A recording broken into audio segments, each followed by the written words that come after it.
बच्चा जब सो रहा होता है तो अजीब-अजीब सी नॉइज़ेज़ निकालता है। हाँ, अजीब-अजीब सी नॉइज़ेज़ कैसी होती हैं? ओ।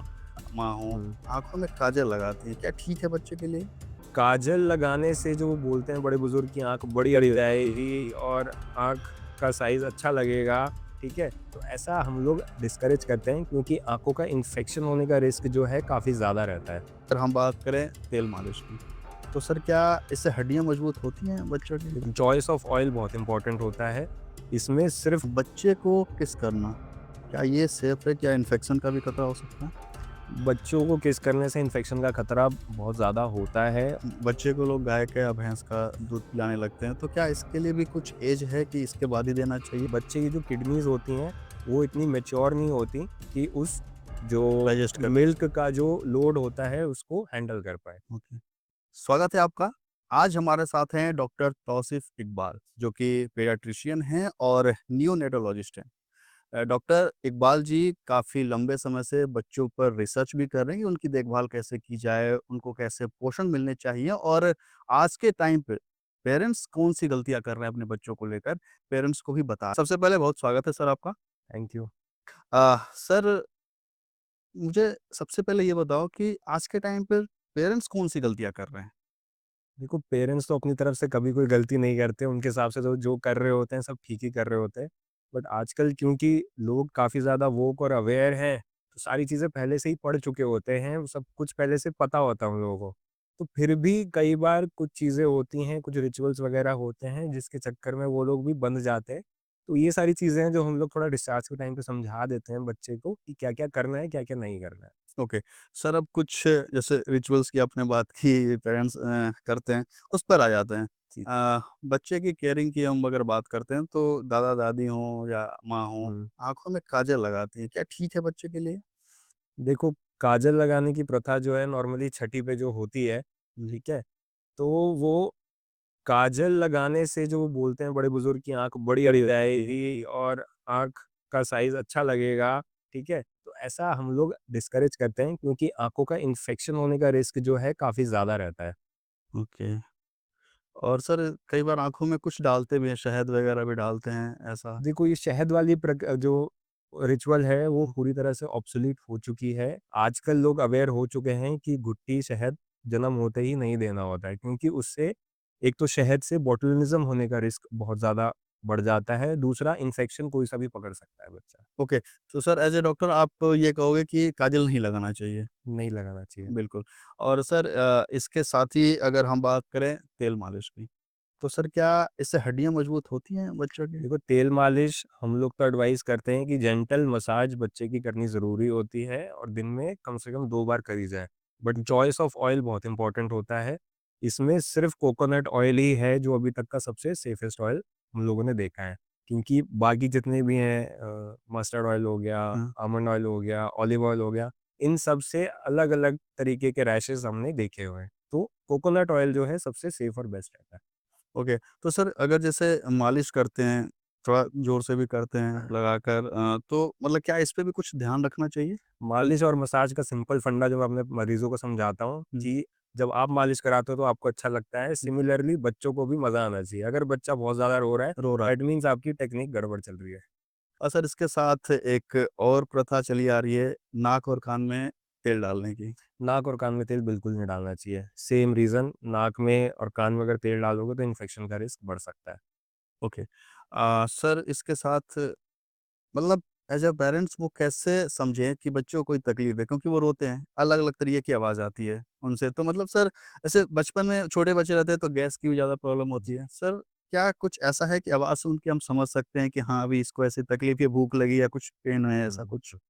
सो देखो, जो सबसे कॉमन पेशेंट्स जो हमारे पास आते हैं, वो लेके आते हैं कि बच्चा जब सो रहा होता है, तो अजीब-अजीब सी नॉइज़ेज़ निकालता है। हाँ, अजीब-अजीब सी नॉइज़ेज़ कैसी होती हैं? ओ, अलग-अलग तरीके की आवाज़ निकालते हैं, बट बच्चा जो है कंफर्टेबली सो रहा है, ठीक है? अगर बच्चा कंफर्टेबली सो रहा है और इस तरीके की आवाज़ अगर निकाल रहा है, तो कुछ घबराने की बात नहीं होती, बिल्कुल नॉर्मल स्लीप नॉइज़ेज़ बोलते हैं हुँ, इसको। गैस का इश्यू जब होता है, जिसको हम कॉलिक बोलते हैं, हुँ, ठीक है? कॉलिक जैसी अगर कोई चीज़ होती है, तो बच्चा थोड़ा अनकंफर्टेबल फ़ील होगा। दूध पीने के बाद भी अननेसेसरीली क्रैंकी रहेगा बच्चा। तो उस टाइम पे आप समझ जाना कि बच्चे को कुछ पेट के अंदर समस्या गैस वाली चल रही है। ओके, तो सर ये गैस वाली प्रॉब्लम मतलब कैसे होती है? गैस वाली प्रॉब्लम जो ना हर बच्चे को होती ही होती है, वो इसलिए होती है क्योंकि बच्चा जब ब्रेस्ट पे सक कर रहा होता है, तो हुँ। साथ-साथ में दूध के साथ थोड़ा-सा एयर भी जाता है। हाँ, एयर। तो एयर जब पेट में जाता है, तो वो ट्रैप हो जाता है और ट्रैप जब हो जाता है, तो हाथों के अंदर थोड़ी-सी मूवमेंट जब होती है, तो क्रैम्प जैसा फ़ील होता है। ओके। और सर फीडिंग की बात करते हैं जैसे ब्रेस्ट मिल्क की हम बात कर रहे थे। कितने मंथ तक ब्रेस्ट मिल्क ही बच्चे को पिलाना चाहिए? 6 महीने तक एक्सक्लूसिवली माँ का दूध ही पिलाना है बच्चे को। हुँ। और सर उसके बाद फिर कुछ उसके चेंज। बाद फिर 6 महीने के बाद हम कॉम्प्लीमेंट्री फीडिंग जो बोलते हैं, खाना स्टार्ट कर देते हैं। सर उसमें क्या देना? हुँ। उसमें देखो होने को तो बहुत सारी चीज़ें होती हैं, बट कॉमनली जो हम लोग एडवाइस करते हैं वो ये रहता है कि फ्रूट की प्यूरीज़ या मैश्ड होने वाले जो फ्रूट्स होते हैं उसको मैश करके देना है और साथ में जो ये पोरेज हो गए और ये होममेड सेरेलैक हो गए, वो सब स्टार्ट करवाते हैं। ओके। और सर इसके बाद ये बच्चे को जो बॉटल से दूध पिलाया जाता है, इस पे भी सर बहुत सारी बातें हैं कि मतलब ये ठीक नहीं है, कुछ बोलते हैं ठीक भी, क्या है सर ये? देखो बॉटल फीडिंग तो डिस्करेज ही करते हैं हम लोग, क्योंकि जो चीज़ें माँ के दूध में मिलती हैं वो बॉटल से पिलाए गए ऊपर के दूध में नहीं मिल पाती है। दूसरा सवाल जो पेरेंट्स पूछते हैं कि क्या हम अपना ब्रेस्ट मिल्क एक्सप्रेस करके उसको बॉटल से पिला दें? वो आजकल थोड़ा-सा कल्चर इसलिए होना शुरू हो गया है क्योंकि आजकल दोनों पेरेंट्स वर्किंग होने लग गए हैं, हुँ। है ना? अब वर्किंग पेरेंट्स हैं, 6 महीने की मैटरनिटी लीव मिलती है, 6 महीने के बाद जॉइन करना होता है। तो बच्चे को किस करना?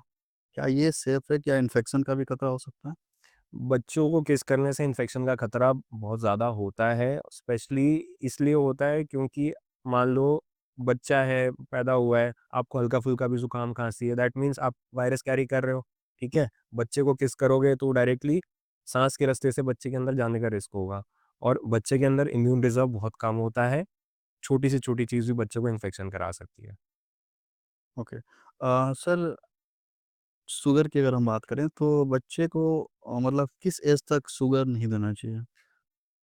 जनरल एडवाइस हम लोगों की यही रहती है कि 1 साल तक ना तो नमक दो, ना चीनी दो, ठीक है? बट चीनी जितना लंबा आप अवॉइड कर सको उतना बेहतर है, क्योंकि शुगर को एक तरीके का हम लोग तो सीधा मैं अगर किसी पेरेंट को काउंसल करना होता है कि भैया चीनी है क्यों नहीं देनी है? Sugar is the cancer of brain, ठीक है? तब जाके समझ में आ जाता है कि हाँ, शुगर एक हार्मफुल चीज़ होती है। बच्चे की डेवलपिंग ब्रेन के लिए sugar is not good okay. In general. Sir शुरू के 6 महीने की अगर बात करते हैं, तो पेरेंट्स को क्या ऑब्ज़र्व करना चाहिए? मतलब बच्चा कैसे सो रहा है या कितना सो रहा है? इस मतलब क्या कुछ उनको ध्यान रखना चाहिए? देखो जनरली जो शुरू का महीना होता है उसमें तो फीडिंग बहुत ज़्यादा इम्पोर्टेंट हो जाती है कि बच्चा 3 घंटे से ज़्यादा का गैप ना ले। बच्चा जितनी बार डिमांड करे, चाहे वो 10 मिनट पे डिमांड करे या 2 घंटे पे डिमांड करे, जितनी बार डिमांड करे उतनी बार फीड कराएँ। बच्चा 18 से 20 घंटा कम से कम सोए, उठे तो उस टाइम पे फीड रहे उसका, ठीक है? ये थोड़ी बेसिक चीज़ें रहती हैं जो ध्यान रखनी होती हैं शुरू के 1 महीने में। बाकी over a period of 6 months बच्चे की स्लीप साइकिल भी चेंज होती है, बच्चे का फीडिंग पैटर्न भी चेंज होता है, हुँ। तो वो धीरे-धीरे सब लोग एडजस्ट कर जाते हैं। तो इसमें कुछ ज़्यादा हम लोग को बताने का रहता नहीं है, क्योंकि रूटीन वैक्सीनेशन विज़िट्स होती हैं, 1.5 महीना, ढाई महीना, साढ़े 3 महीने पे। उसमें ही सारी चीज़ें कवर हो जाती हैं। ओके। और सर जैसे बच्चे को लोग गाय का या भैंस का दूध पिलाने लगते हैं, तो क्या इसके लिए भी कुछ ऐज है कि इसके बाद ही देना चाहिए? या देना चाहिए या नहीं? देखो, गाय-भैंस का मतलब एनिमल मिल्क। एनिमल मिल्क का इंट्रोडक्शन आइडियली 1 साल के बाद ही होना चाहिए। क्यों होना चाहिए? क्योंकि बच्चे की जो किडनीज़ होती हैं, वो इतनी मैच्योर नहीं होती कि उस जो डाइजेस्ट कर। मिल्क का जो लोड होता है, उसको हैंडल कर पाएँ। ओके। तो इसलिए 1 साल के बाद ही देना होता है। वो किडनी की मैच्योरिटी आती ही साल भर तक आके। तो सर क्या आपके पास ऐसा कुछ केस कभी आया है? बिल्कुल आते हैं सर, बिल्कुल आते हैं। क्योंकि हमारे ज़माने में, हमारे से पहले के ज़माने में क्या होता था कि बच्चा माँ का दूध नहीं पी रहा तो गाय का भैंस का दूध पिला दो, पानी मिला के पिला दो ताकि आराम से डाइजेस्ट हो जाएगा। पहली बार डाइल्यूशन से इसकी न्यूट्रिएंट वैल्यू खत्म हो जाती है। दूसरा गाय भैंस का दूध किस तरह से आ रहा है, उसमें पहले से कितना पानी मिला हुआ है, वहाँ से यहाँ तक पहुँचने में कितना उसके अंदर कंटामिनेशन हुआ है, फिर दूध उबाला जाता है, फिर पिलाया जाता है वो। तो और किडनीज़ इसको लोड को हैंडल नहीं कर पाती है, तो हम लोग तो देखो इन जनरल अवॉइड ही करवाते हैं। सर एक्चुअली जब हम ये बात करते हैं ना तो मतलब हमारे जो दादा-दादी हैं ओल्ड एज के तो वो ये बोलते हैं कि यार हमारे ज़माने में तो ऐसा नहीं था। सर ये कॉम्प्लिकेशन अभी क्यों देखने को इतना क्योंकि हमने भी बहुत दूध पिए हैं सर, ऐसा कुछ कभी हुआ नहीं। देखो 100 में से 1 बच्चे को समस्या होती है, 99 बच्चे ठीक रहते हैं, हुँ। बट वो कोई नहीं चाहेगा कि वो एक हाँ, बच्चा मेरा हो, अच्छा हुआ। है ना? गाय के दूध से एक क्लासिकल काऊ मिल्क प्रोटीन एलर्जी एक बीमारी होती है जो हुँ, हो जाती है कि जितनी बार बच्चे को गाय का दूध पिलाते हैं, बच्चे को लूज़ मोशन वगैरह लग जाते हैं या ब्लड आने लग जाता है, ठीक है? तो वो एलर्जी जो रहती है वो थोड़ा-सा तंग करती है क्योंकि वो ग्रोथ पे हैम्पर करना शुरू कर देती है। और इनिशियली अगर टाइम में अगर ग्रोथ पे हैम्पर हो गया तो पूरा ओवरऑल बॉडी की ग्रोथ पे हैम्पर होती है including brain. Okay. Sir milk की बात करें, जैसे पाउडर आते हैं मार्केट में, तो क्या वो ठीक है बच्चों को पिलाने के लिए? देखो, ब्रेस्ट मिल्क के बाद अगर कुछ नेक्स्ट अगर आप दे सकते हो तो वो फ़ॉर्मूला मिल्क ही होता है, ओके। क्योंकि उसका nutrient as close to breast milk करने की कोशिश कंपनी वाले करते रहते हैं। तो फ़ॉर्मूला देना इज़ स्टिल बेटर क्योंकि वो बच्चे की नीड के हिसाब से बना हुआ है। जैसे वो डाइजेस्ट कर लिया उसके ग्रोथ के लिए। हाँ जी। Okay, okay. सर जब डिलीवरी होती है, उसके बाद आप लोग बच्चे को ऑब्जर्वेशन में रखते हो। सर वो क्या ऑब्जर्व करते हो उस टाइम पे? देखो, अगर नॉर्मल डिलीवरी हुई है जैसे, तो बच्चे में अगर कोई रिस्क फैक्टर नहीं है, कोई समस्या नहीं है, तो हम मदर को उसी टाइम पे हैंडओवर कर देते हैं, ठीक है? कई बार क्या होता है, कोई थोड़ी-मोड़ी साँस-वाँस की कोई समस्या लगती है या कुछ लगता है, तो हम अपने पास ऑब्ज़र्वेशन में थोड़ी देर के लिए रखते हैं, मान लो घंटा, 2 घंटा। हुँ, अगर उस टाइम पे सब कुछ ठीक रहता है, तो हम मदर साइड शिफ्ट कर देते हैं। ओके। तो ऐसा नहीं है कि हम हर बच्चे को ऑब्ज़र्वेशन के लिए रखते हैं, जिसको ज़रूरत होती है, वही ऑब्ज़र्वेशन में रहता है। बट हाँ, बच्चा पैदा जब होता है तो उस टाइम पे हम लोग ज़रूर मौजूद रहते हैं वहाँ पे, ताकि कोई भी अनहोनी या कुछ घटना हो तो उसको उसी टाइम पे टैकल कर लिया जाए। क्योंकि जो शुरू का 1 मिनट होता है हमारे लिए गोल्डन मिनट होता है। तो जितनी भी इन्फॉर्मेशन डॉक्टर इकबाल सर ने दी है इसको अगर आप पूरा सुनेंगे तो ये आपके बच्चे के ग्रोथ के लिए बहुत ही अच्छी इन्फॉर्मेशन है और इसके साथ ही अगर आप कुछ कंसल्टेंसी लेना चाहें तो मैं सर का नंबर भी डिस्क्रिप्शन में डाल दूंगा, आप उनसे ले सकते हैं। और सर बहुत थैंक यू, आपने हमें थैंक यू टाइम सो दिया। मच। Thank you sir.